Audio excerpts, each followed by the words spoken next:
విఘ్నతగా వదిలేసి ముందుకెళ్ళాలి. దెబ్బలు కొట్టిన శుతిగానే మిగిలిపోతుంది, కానీ దెబ్బలు తిన్న రాయి దెబ్బలు తిన్న శిల్పంగా మారుతుంది. ఉపాధ్యాయుడు నిచ్చెన లాంటి వాడు.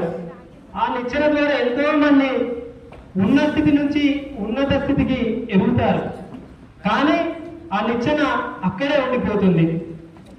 ఎవరైనా సూర్యునిపై ఉమ్మి వేయాలని అనుకుంటే, సూర్యునిపై అంటే ఉపాధ్యాయుడిపై ఉమ్మి వేయాలి అని అనుకుంటే అది తిరిగి వాళ్ళపైనే పడుతుందని ఒకసారి గ్రహించాలి. టీచర్ పై ఒక వేలు చూపిస్తున్నామంటే మిగిలిన 4 వేలు మన సైడ్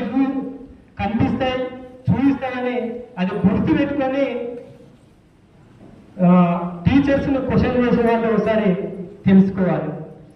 ఏపీజే అబ్దుల్ కలాంను ఒక విద్యార్థి ప్రశ్నించాడు.